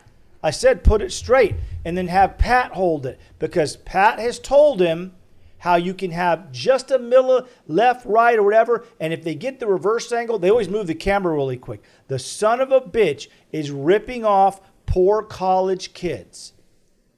I think you nailed it. I mean, I've been seeing it since week 3. Kurt, the ball's in your court. You reach out and let us know if you've been doing that. We will have you Big on. Dog, Big Dog is not fucking happy. We'll have you on for an interview. Because let me tell you something. I could be high on crack and kick a fucking 30-yard field goal. Oh, God. And next week's episode, we're going to go out to Garner Middle School. Oh, I love that. We should do that. On crack. Get blindfolded. How about that? Even better. Oh, my phone. Uh-oh, Big Dog. Huge money. All right, remember, lift the door up, Big Dog. Up. No, that's down. There it is. All right. He's gone like a thief in the night. Let's move on to a speed around NFL. I'm going to ask you some questions. Fire back at me some answers. Tyreek Hill on pace now to break the NFL record. He's been on pace, but he had another monster day yesterday. 150-plus yards, 2 touchdowns, multiple 50-yard bombs. So teams still can't cover him despite knowing what is coming. I mean, it's impossible to guard. We know he deserves it. We've been on this for a long time saying it. Will they actually give it to him? I think so, because I don't think there's another clear-cut like a quarterback that's clear cut to win it. And, Right. You know, they love giving it to quarterbacks. But if you break that record, that's been standing for a decent amount of time, and I think he's on pace to go over it by like 100 and something yards. I think you have to give him the MVP. Why not? I think he deserves it. People have to game. All they do is game plan for that guy, and they still can't cover him. So I've never seen anything like it in my life. Yeah. I really haven't. The guy's incredible. He 100% we know he deserves it. I hope they give it to him because, like you said, the only other person who I think they might, like, statistically, Mahomes is not having a great year and they're not winning all that much. You can't give it to Tua anymore, clearly. Jalen Hurts is not having a very good statistical year, even though they had him as the favorite. Dak is playing really well as of late, but the Cowboys are probably not going to be in a high enough seed for him to win it. yeah, and I saw that he was climbing the ranks for the odds on it. if he has a good game against Philly and they win, he will be up. It'll be like probably him and Jalen Hurts and Tyreek Hill. But I know Jalen Hurts dropped after that. Purdy's moved up a little bit too after yesterday. Yeah, but those guys, like you said, they're having fine seasons, but it's not like an MVP caliber that you're used to with quarterbacks. And that's- so if Tyreek Hill breaks it, you have to give it to him. And that's the thing, dude. That's my problem with it. If we're going to not give it to Tyreek Hill this year, you might as well just rename that award Best player on the top team, because Best quarterback. Best quarterback Yeah. on the top team, because Yeah. otherwise, what are we doing here? I mean, at what point do we just say, like, okay, this isn't it's not the MVP, because you're giving it to one position every year and it's just the best quarterback on the best team? I mean, come on. Yep. Number 2, Aaron Rodgers. Did he actually tear his Achilles, or is he just a psychopath? Like, what's going on here? Is the ayahuasca healing his leg? The dude supposedly ruptured his Achilles tendon, and we saw it happen. I mean, you could see it really on the replay. It popped, and yet the dude is not only walking. I mean, this is a 9-month to a year recovery time. You're not supposed to even walk on it for what, like 3 months, and he's back practicing 3 months later.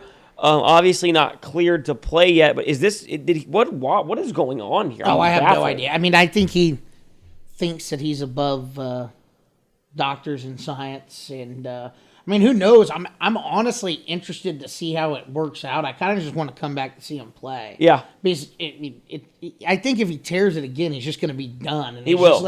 He's just like, I'm going to come back and try it. Who cares if I tear it again? I'll get it surgically repaired, and then I'll let it heal the right way. But I think he just wants to give it a go, and he's.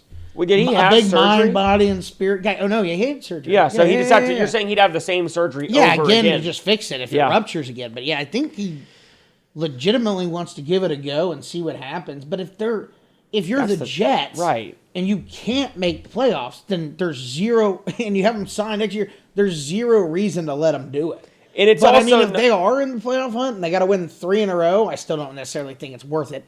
But I mean, it's one of those deals where the AFC, though, when you really think about it, is not. It's down. So it's like, if you actually think you can get in the playoffs, and he's like, "Hey, I want to try it," then who cares? Because I mean, I think he's going to retire, if he tears it. So Here's the thing, and we've talked about this before, and I just think, to me, like, I think if he's improving this much, really, and this is happening, then just say it. Let him get ready for next year, because number one, he still hasn't played football in 3 months, regardless of whether he's moving or not. Number one. Number two, I'm sorry. Even if the Jets have a good defense, even if they have Garrett Wilson, even if they have Breece Hall, two things are still true. Number one, their offensive line is still horrific. No matter who's back there at quarterback, they're getting burned every game. And number two, if I'm not mistaken, for some reason, Nathaniel Hackett is still calling plays. I don't care if it's fucking Mahomes back there or prime Tom Brady. If you put those guys in Nathaniel Hackett's offense, they will fucking fail. I mean, that guy is the worst offensive coordinator in the history of football. How he still has a job is beyond me. Well, it's because Aaron Rodgers. I understand that, but it's just like, I don't know what Aaron sees in that guy. I don't get it. It's so bad. It's so incredibly horrific. He wasn't even the offensive coordinator that year that Aaron won the MVP. He was the quarterback coach. He went from quarterback coach to head coach. Aaron Rodgers, it's kind of becoming, I was thinking about this the other day, he's turning football teams into like Adam Sandler comedy movies. He brings everybody with him. It's like all his boys, Hackett, like David Spade, you got all the normal, usual Randall suspects. Cobb. Yes, yeah. It's like you got Alan Lazard. Yeah, he brings everybody he likes with him for his movies, and he's like, you know what? If it's not good, fuck you. This is what I want to do. This is who I am. It's an interesting, it's like it's weird to take, but it's kind of true. It's like this is okay. I'll come play for you. I want Nathaniel Hackett, and I'm bringing all my friends with me for the movie. You're right. It's exactly that. The only difference is Adam Sandler can do that because he can just drop $25 million on a movie, and he's probably going to make it back just from people going to watch it because it's an Adam Sandler movie. Yeah. On the opposite side, you have Aaron Rodgers, who is ruining the franchise. No, I know. But I'm not saying I'm not saying you're wrong. I'm saying it's funny because you're 100% right, yet the Jets are getting fucked again by it because of this. I mean, it's only negative for New York. But moving on real quick, the Texans squeaked by the Broncos yesterday. It was a really good game. We knew it was going to be probably a close one. I will say it was interesting to see because the Broncos got down 13-0, and I thought that Sean Payton was kind of forced to open the playbook up and throw the ball downfield. Now, although the offense looked more explosive and they came back, it also led to 3 Russell Wilson interceptions, which is kind of maybe proving the point of why Sean Payton is running the offense the way he is. Yeah. But you have to imagine, the Broncos against the Texans defense that is still statistically outside the top half of the league defensively. The Broncos had a 1st and goal at the 8-yard line and were unable to get in the end zone. And it capped with Russell Wilson essentially panicking, getting out of a sack, and instead of extending the play or throwing it away and live to fight a 4th down, he chunks it up into basically double coverage and it's intercepted. Yeah, it's one of those deals with the pick, and sometimes I'll say it when I'm watching games, like, I'd rather you throw a pick than take a sack there. And it was one of those where I think he thought he had no time, and he had a little bit more time than he had, and he tossed it up. But the fact of the matter is, if he does get sacked there, which it looked like he was either just going to jackpot it up. You are right. He should have thrown it out of the sack. Should have thrown it out of the back of the end zone or gotten rid of it, whatever. He's trying to make a play. It wasn't awful. He did get out of the sack, and should have had his wits about him better than that, than just throwing it up in double coverage. But yeah, he was just trying to make a play. 3rd down. If he does that on 1st and 2nd down, it's like that's horrific. 3rd down is like it was stupid, but yeah, throw it up. Those are the things I can't stand. So I'd rather a quarterback throw a pick, trying to make a play, I guess, and take a sack in those situations. But you're right. I think they're trying to keep Russell out of those, where he's got to throw the ball 35 times a game. If they can have him at 20 to 25, shorter throws, try to manage the game. And the defense had been playing well. What was the final score of that game?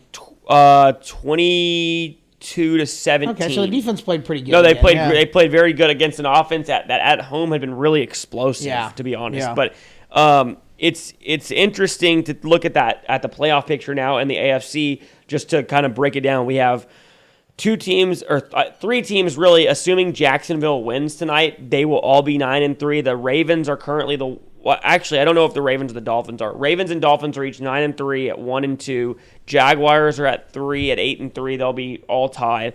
The Chiefs now dropped to 4th place at 8-4. And then the wild card actually stayed the exact same yesterday, despite the fact that the Steelers and the Browns lost. Steelers, Browns, Colts, all in the playoffs if it ended today. 7-5. The Broncos are the first team out. I'm sorry, the Texans are the first team out at 7-5. Broncos and Bills sit there at 6-6. It might all come. Do the Texans play the Colts one more time? The Texans do play the Colts one more time. It's probably all going to come. Whoever wins that game will probably get in. Yeah, I will say though, I believe I know the Broncos beat the Bills already, so they have that tiebreaker. I don't know if the Broncos play the Colts or played the Colts, but I think it would be interesting if the Broncos end up beating the Colts. Then they're kind of as like a 3-way tie. So the Broncos do play the Colts? I'm going to look. Okay. I'm looking real quick. Let's see, or if they have played them. I guess they did not. No, they don't play the Colts. So yeah, you're right. They're going to have that. But we look at the remaining schedule for the Broncos: at the Chargers, at the Lions, home versus the Patriots, home versus the Chargers, at the Raiders. None of those are like locks to lose. None of them are locks to win. Yeah. All of those are alive. So, I mean, it'll be interesting to see how it plays out. You think, so you're saying you think that the Texans or the Colts, one of those two teams, is going to probably get in? My whole thing is I obviously don't think both those teams will get in. I think the Texans are a little bit better right now and can win that matchup against the Colts. Like you said, Colts keep finding ways to win games. They settle for a shit ton of field goals. Like Matt Gay kicked a ton of field goals yesterday in that game. And I don't know. I trust the Texans team to get a little bit better. They're a younger team, and I think they're going to, slowly but surely get better, and they have been as the season goes on. And the Colts, they've squeaked out a ton of games. And I do think either the Browns or the Steelers will jump out of those spots, too. I don't think both those teams will make it either. I think you're going to have... I wouldn't be surprised if they both miss it, honestly. Yeah, I would say that one of those will squeak their way in there, maybe the last spot. I think the Texans ultimately get in. And, man, it's hard. Do the Bills play a tough schedule the rest of the way? They have to play the Cowboys still. Yeah. They have to play the Dolphins again still. They've got a pretty tough schedule. Yeah, it's definitely not easy. So in the Bills sit 6-6. Yeah, they play. Oh, dude, yeah, they have the Chiefs, the Cowboys, Chargers, Dolphins, and Patriots. So they have one for sure win. They probably should beat the Chargers, but that's on the road. And the other three are going to be very tough games. They're at you would Kansas think City, even if they went 3-2, they probably wouldn't. Would 3-2 be good enough to maybe get in? Maybe, but they don't. They lost head to head to the Broncos. So that's a big loss there. So they'd have to actually have a big game. That was a big game. And if you think about it, the Broncos also have the head to head over the Browns. They beat the Browns as well. So I actually still think the Broncos have a good shot to get in here. I honestly wouldn't be surprised if because it just feels like the Steelers probably find a way to somehow get in, but it wouldn't surprise me if it was Texans, Broncos, and then either the Colts or the Steelers, one of those two. I just feel like the Colts are probably not going to get in, man. I just think the Colts are one of the worst teams. Of those teams, they're the least talented team. Yeah. But Shane Steichen's I'll hand it to him. He's done a good job with the Colts, and Gardner Minshew turns the ball over a lot, and they still find ways to win games. Yep. It's hard to win at Tennessee, and they went there and won yesterday. He had a really good call in overtime on the game-winning touchdown. Moving on real quick, the Lions continue to struggle on defense. They blow a 21-point lead over the Saints. We've talked about the issues with Detroit. Neither of us think they can legitimately win a Super Bowl. But on the other hand, the Saints, despite losing again, they're still only one game away from being ahead in the division. They're behind so bad, right? And they're whoever wins that is going to. God, that division's been bad for a while now. It's been really bad, and ever since kind of the Saints went downhill. Yeah. And there was the 1 year where the Bucs won with Brady, but in general, that division's not been very good for a while. But do you think the Saints should go to Taysom Hill? The Derek Carr experiment just looks like an absolute fail. Well, I guess it all depends on how much money did they give Derek Carr, and how much of it's guaranteed. There's so much to that goes into it. Yeah. I mean, like, if you could just get rid of him and not pay him, sure, but it was a 4-year, $150 million. Yeah, I don't know how much guaranteed. How much of that's guaranteed. For a quarterback, it's probably the entire thing. It's probably the whole thing. It's crazy, dude. I'm guessing. I can't believe they gave Derek Carr that amount of money. It's unbelievable. They're how stupid they are. Just play Jameis Winston. He sucks, but they signed him through. They signed him through 2026, and in 2026, he makes $50 million. Does it say it's guaranteed on there? Usually it'll say. Like the portion of it that's guaranteed or it not. Looks like the whole thing is, $100 million guaranteed. Okay. So, and how much was the contract for? 150. Okay, so they'll be through the first, this year, he got a big signing bonus. Yeah, I guess. So basically, he won't get that last year on the deal. He'll be cut for sure. 60. I'm looking at they won't 60 pay him plus. 50, they won't pay him $50 million. He'll be gone. But yeah, I mean, I guess you have to stick with. They're gonna have to pay. They're gonna have to pay like $20 million on the last, because the last year of his deal he's had to make 55. So they're gonna owe him.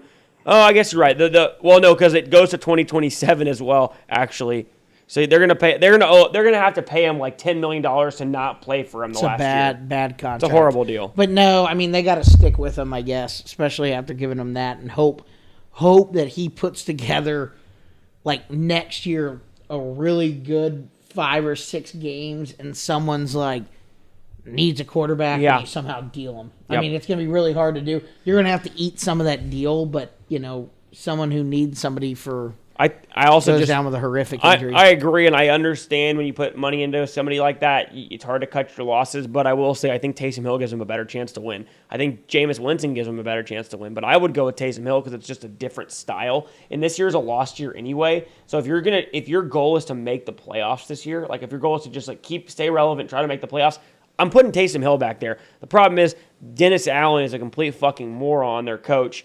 And he's going to get fired at the end of the year anyway. So if I'm Dennis Allen and I'm thinking, you want to try to win, right? What's the best way I have to win? Keep my job, right?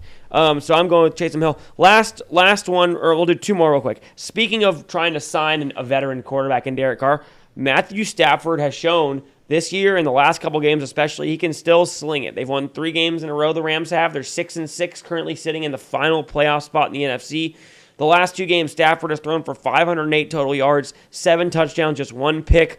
They won this one over Cleveland, who was 7-4 coming in, albeit with not a competent quarterback on their roster, at least not a healthy one. The Rams, what if you're the Rams here? Obviously, you're going to try to make the playoffs because it's McVay and it's Stafford and you're Super Bowl champs. But what I think they should do, and tell me if you agree, I would try to trade Stafford. I would try to build him up, make the playoffs this year, and then deal him in the offseason because you gave up so much to win that Super Bowl. They traded away so much draft capital that you kind of just handcuffed your organization. And I guarantee you, if he continues playing like this, somebody like a Minnesota, if Kirk Cousins can't come back healthy, or the Raiders or somebody. I bet he's got a no trade clause or something in that deal. But I'm thinking if I'm Stafford, I would rather go to a contender. Oh yeah, no. If those teams are contenders, right, then sure. I don't think he's just going to be dealt somewhere where they're. But you're right. I mean, if anybody trades for him, it will be a contender, right? Because you're not going to do it as a rebuilding team anyway. Yeah, no, I don't think it's a bad idea. I think it's probably a good idea, but I just agree with you that they won that Super Bowl, and with Cooper Kupp, and now they have Puka and whatever. I think he wants to stay there and try to win, and I think McVay is also trying to make sure that, weirdly enough, save his job. So I think they're going to try to make the playoffs, try to, and then go from there, because they're really not a bad team on paper. You're right. They don't have a lot of draft picks. They give up a ton to win that Super Bowl. But obviously they play in a really tough division with the Niners being there. So Seahawks have been, pretty good. The Cardinals stink. But, it'll be interesting to see what they do. And I think they can, with the way Stafford's playing and that team being healthy and Cooper Kupp back, I think they could squeak into the playoffs. Yeah, I think they could too. It's going to be interesting with how good the Packers are playing. And that easy schedule for them. The Vikings are battling for a spot. Packers schedule's easy. But you have the Vikings there too, and the Vikings play the Lions twice the last 5 weeks. So there's two spots because the Cowboys or the Eagles are going to get the first wild card spot. Whoever doesn't win the division. Yeah. So there's 2 spots for 3 or 4 teams. So it'll be interesting to see how that plays out. All right, last question before we get out of here. Who's the worst team in the NFL right now? I think it comes down to 4 teams. I don't even think it's a question. I'll stop you right there. The Giants, the Patriots are the worst team in the NFL, and not even close. They've scored 1 touchdown in 3 weeks. They're easily, and I don't know if it's all part of like the grand plan or whatever, the Belichick Death Star. I don't know what's going on, but they are by far the worst. They're worse than the Panthers. Yeah. I think the Panthers would beat them right now. I really do. Right the Panthers suck. Right now, the Panthers are getting slightly better. And the Patriots are getting slightly worse, and they're already both so low. I mean, the Patriots should just literally not try to win a game and get that first pick. They should. Why wouldn't you just go get Caleb? I mean, Mac Jones, just lose. Just go get Caleb Williams. 100%. Now, I know Belichick, and I wonder if he goes and gets a guy that flashy or if he takes Drake May. No, whatever. I mean, just get one of them. No, I agree, but I'm just curious. Like, if I'm him, I'm taking Caleb Williams because I think he's got more upside, but I'm curious to see that. It'd be very who knows interesting. what he'll do. I mean, I think that just having the arsenal to get I think at this point, Robert Kraft, the owner, will have a lot of say. That's true. Especially with Belichick, maybe being on the way out. People are saying that, he's getting old, man. Maybe one of them retire. I think that they should absolutely, and I also think that might be kind of what's going on, that the defense is playing okay, so it makes his son look good, whatever. They're holding, no one's scoring 1 million points on them, but the offense is just pitiful. Yep. And I think they're just trying. They should try. That's absolutely what they should be trying to do. If they're not, lose every game they can. If they're not, they're just dumb. It makes no sense at this point to try to win games. But who knows with Belichick what he does? I mean, I don't know if it's in his DNA to just tank and lose. No, games. it isn't. But I mean, at this point, it would be so silly to try to win any games. I mean, it's like it could change your. Now we same we thing both, with the Bears, and yet they won one last week. So dumb. But I think the Bears. I think that GM is kind of fighting for his life, so he's trying to get wins and showing. Yeah. Oh no, we're getting better, and they also want Fields apparently to look good because they're going to trade. They're going to try to trade him. Sorry, that's so I don't know. That's more of what I'm thinking. But the Patriots should try to lose every single game they play the rest of the way, and. I mean, a franchise quarterback is so valuable. Who knows? We've both talked about it. Who knows how Caleb Williams is going to turn out? Obviously, he didn't look as good this year as he did last year, but regardless, he's going to be way better than Bailey Zappi and Mac Jones. So. Dude, I mean, it's funny because if you're a Patriots fan, I totally understand calling for the benching of Mac Jones every week, because he's so bad, but I actually think Bailey Zappi's fucking worse. Like, they didn't score a point last week with him at the quarterback. He is. Against the Chargers He's defense. worse than Mac Jones. And listen, that offensive line is fucking horrible, and the receivers are horrible. Fucking awful. So, I mean, I think, not that I think Mac Jones is a good starter by any stretch, but, I mean, he'll hang around another 10, in my opinion, another 10 years in the league as a solid backup that you want there or a guy that you need in emergencies. But if you put him behind, an okay offensive line with okay weapons, he would be okay. He certainly wouldn't be good, but he's not as bad as he's looked, in my opinion, this year. No, you're 100% right. His team's horrible. Well, it's funny how you say that because you're right, and it's funny how much quarterbacks are a product of their environment. Like, I probably get hate for saying this, but I always say it. If you watch the Eagles play, and you watch the time that Jalen Hurts, even yesterday against the Niners, if you watch the time that dude gets, if you put any quarterback, starter, backup in the world on that team right now, they look decent. They look competent. And if you put a top 20 quarterback, they look really fucking good. It's just, if you put Jalen Hurts or Dak Prescott on the Panthers right now, they look fucking awful too. Oh, yeah. It's just you're a product of your offensive line, your weapons. Now, obviously, Mahomes is still really good. He doesn't have a great offensive line this year. He doesn't have a great weapons, but he doesn't look as great as he normally does. It's a big product of that. But I want to touch on, I forgot, one thing or two quick things real quick. First off, the Spurs have lost 14 games in a row. Love it. I want them to go for the record. That's what I'm hoping for. So, I love when this is way more entertaining to me than losing 3, winning 1. I just want them to lose 25 in a row at this point because they're never going to win. They're never going to win. They're never even going to get into the 30s at this point. So it's just lose every game you can. Get yourself another lottery pick. Shit, maybe you get the first pick again. Everybody knows how special and talented Wemby is. The argument, people, the haters and whatever at the beginning who weren't so sure that he's he's just another bull. No, he's really, really good. Our team plays zero fucking defense. I personally think, and I know you're a Pop hater and I don't love the guy, but I will say this. He's absolutely, dude, he's not that dumb. He's absolutely putting those lineups together, in my opinion, to lose games. I don't think he is. I think he is, because why would you be trying to win? What's the point of winning? I just don't think. I honestly think that they've embraced the tank. At what point has he done? Because here's why I disagree. He's done nothing different from what he did the beginning of the year when we won 3 of our first 5 games. No, but I don't. Yeah, but I think he's legitimately just been doing that all year. I don't think. I think that he's doing and you know way more about basketball X's and O's than me. But I legitimately think, not to say that he's sabotaging lineups, But I do think, like you've said before, when these guys go on 18-0 runs, he's not calling timeout because he doesn't give a shit. I agree. He's like, it doesn't matter if we lose this game. It's beneficial. I agree. I mean, that's what I think. Maybe now, you're right. I don't think he's I'm with you when it comes to, I think that like when he has the right teams, he's good player personnel with like when he gets his guys, like you love him and want to play for him. Now, do a bunch of free agents or these young guys like necessarily understand or want to come play for him? Probably not. But when it comes to like the stuff where like people are like, I can't believe he's not calling timeout. What a fucking idiot! Or what is this lineup?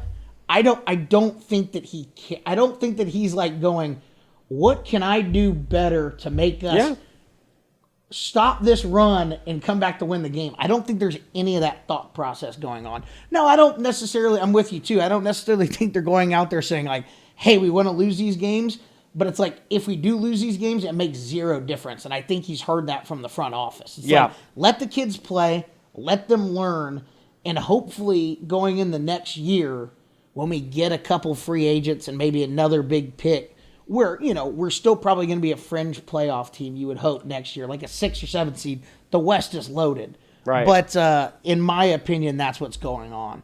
I just don't think there's any, like with our defensive struggles, it doesn't seem like there's been anything with him trying to figure it out. But see, that's what's weird to me is I would just think, you still have like Wembanyama, Keldon Johnson, Devin Vassell, and I don't like him, but I think that the Spurs do, Jeremy Sohan. Those guys, in my opinion, those 4 guys are all guys we're going to have probably for a while. And I've seen no improvement from those guys defensively. That's weird to me because even if you're not trying to win games, you can get one of the worst records in the league with the roster we have and still show some improvement. Like, we're showing signs of regression. Like, some of these guys are regressing defensively. It is weird, though. The one thing I will say that is weird, it just seems across the board, and I don't know if it's the officiating or the style or whatever, but we see these over-unders in these games like 10 to 15 points higher than they were last year. Yeah.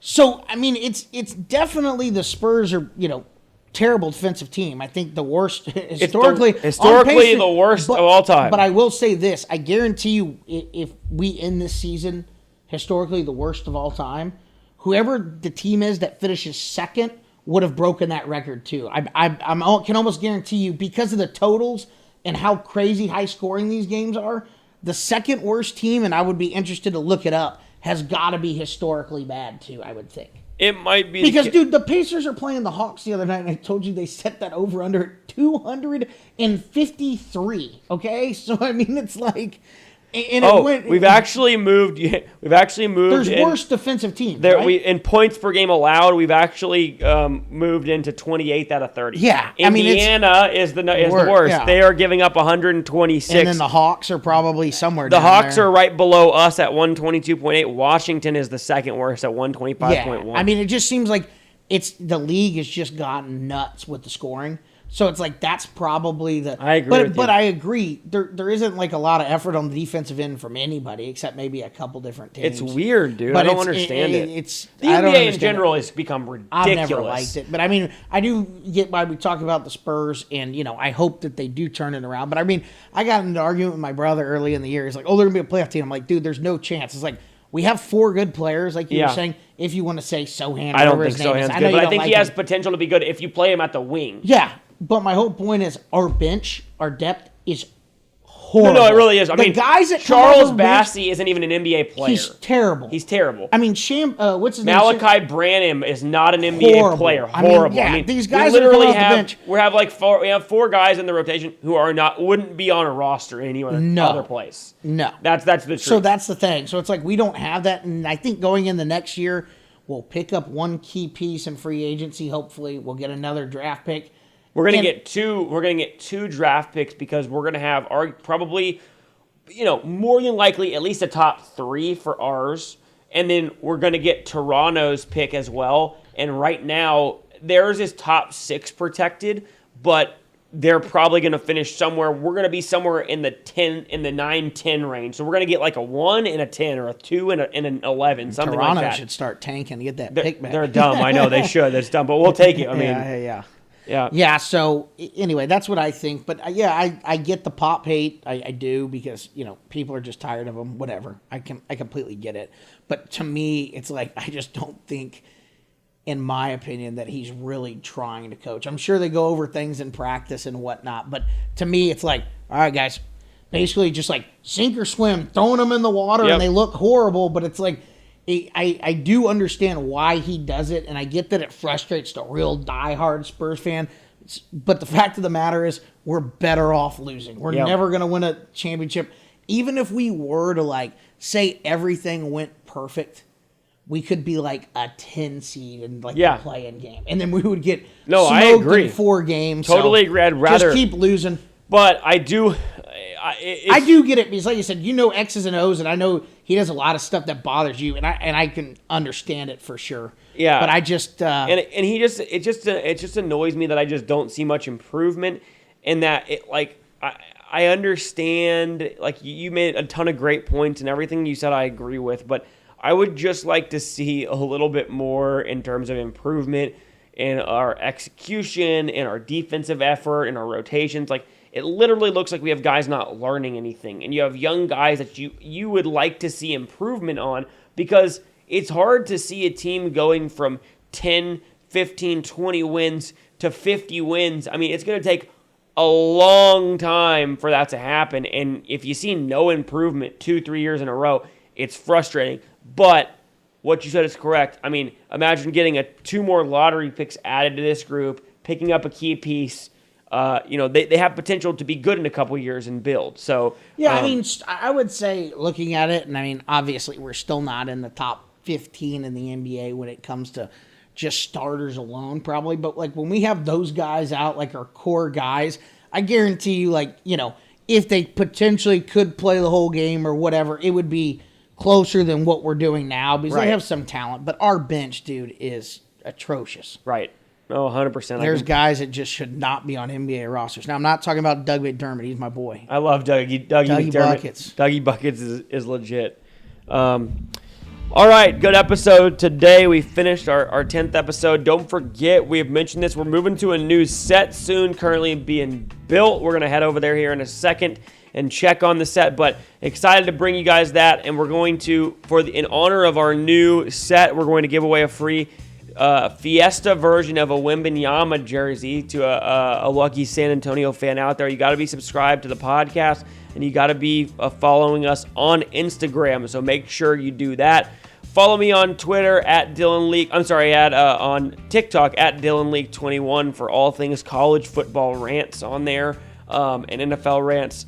And thanks for tuning in to our 10th episode. We're going to get out of here, enjoy everything in this weekend. No more college football on Saturday, unfortunately, but we will have some bowl games coming up soon. And hopefully next week we'll be coming to you guys live from our new studio. But if not, we will see you guys on next Monday. Have a great weekend, and thanks for tuning in.